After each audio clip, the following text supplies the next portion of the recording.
大家好，歡迎嚟到女貓手貼。今日要同大家分享嘅係我新年冬天首爾近郊之旅。今次喺首爾，我參加咗2個 Klook 嘅1日團，走出去感受冬日嘅大自然同埋體驗。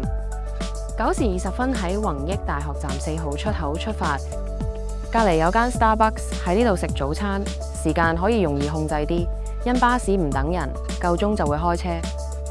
大約12點到達，預1個半鐘活動時間。所以如果想同草泥馬散步，就要預備第一站要行上山，感受到呢度嘅清新空氣同埋郊外嘅活力。園區好大，我哋要把握時間，即刻開始今日嘅草泥馬親密接觸之旅。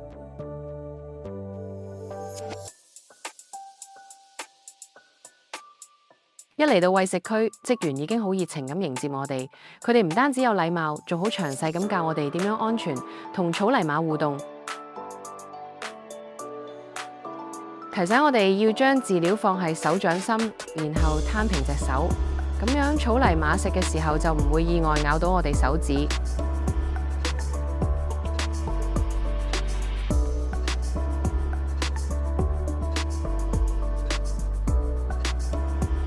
同佢哋打好招呼之後，重頭戲就係可以帶住佢哋一齊去散步。有咗剛才餵食建立嘅少少友誼，散步嘅時候感覺更加親近。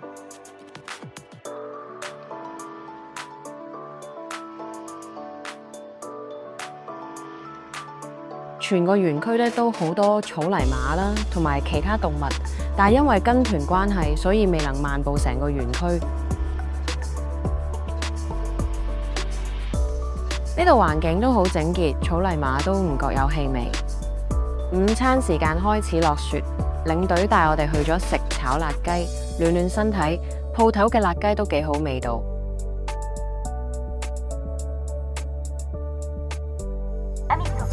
下一站跟住我哋就去咗充滿浪漫氣息嘅南怡島。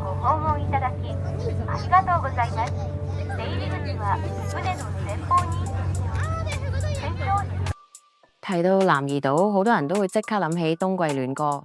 但係就算你唔係韓劇迷，呢個被漢江包圍嘅小島本身就好似一個獨立嘅童話王國。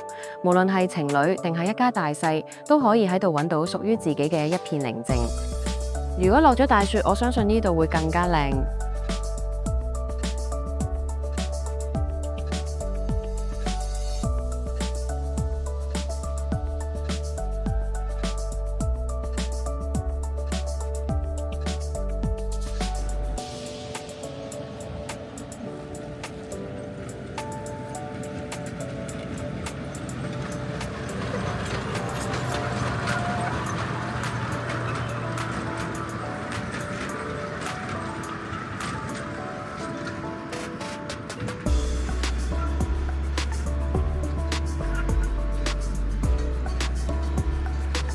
南怡島唔單止自然風景靚，仲好有藝術氣息。你隨時會喺轉角位遇到得意嘅雕塑，仲有可能同島上嘅原住民小松鼠或小白兔嚟個偶遇。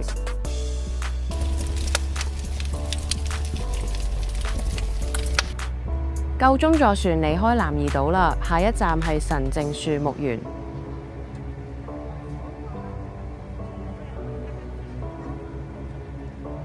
天一到黑，成個樹木園瞬間變成咗一個璀璨嘅夢幻王國，無數盞燈飾構成咗唔同嘅主題區，真係好似行緊童話世界咁，每一眼都係風景。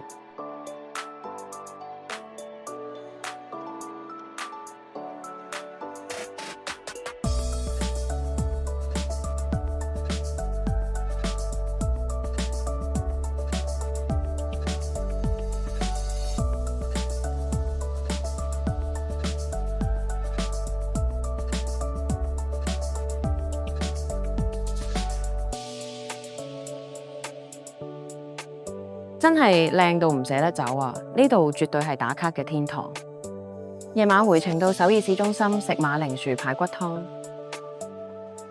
一上台已經聞到好香，啲豬脊骨燉到好軟爛，肉一搣就開啲馬鈴薯，吸晒湯嘅精華，入口即化。瞓醒一覺，充好電。今日嘅行程好豐富，我哋會去探訪古寺同傳統韓屋，仲會走入大自然同埋體驗澤士多啤梨。即刻出發！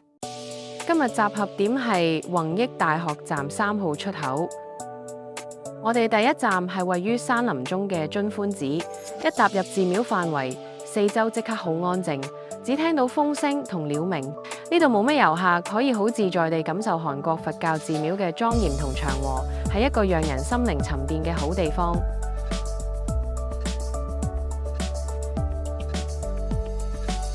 而喺呢個寧靜嘅空間裏，我哋遇到一份意想不到嘅緣分。一位寺內嘅大師好親切咁叫我哋過去，仲親自為我哋每個人嘅手腕上係上一條平安繩。呢度嘅氣氛莊嚴而祥和，每一步都好似幫心靈掃走咗啲塵埃。離開寧靜嘅寺廟，我哋轉換氣氛，去到位於首爾北部充滿文青氣息嘅恩平韓屋村。同其他韓屋村好唔同㗎，呢度嘅韓屋好多都改造成咗時尚嘅咖啡廳、畫廊同工作室。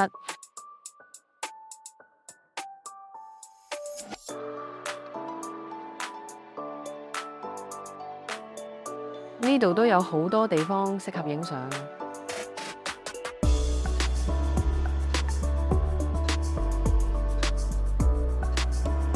之後我哋向田園出發，嚟到坡州嘅士多啤梨園，一入溫室，成陣香甜嘅果味撲鼻而來。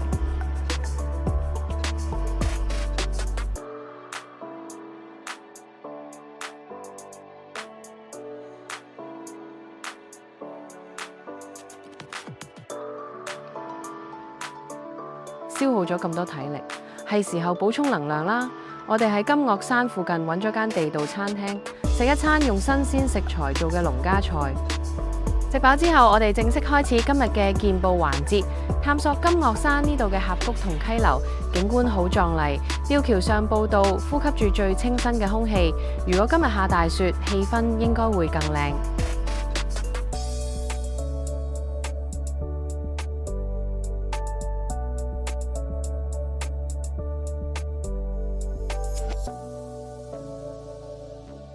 旅程嘅最後一站，我哋去咗一個好隱世 cafe， 用呢個寧靜又美麗嘅畫面，為我哋2日充實又精彩嘅首爾近郊之旅寫上一個完美嘅句號。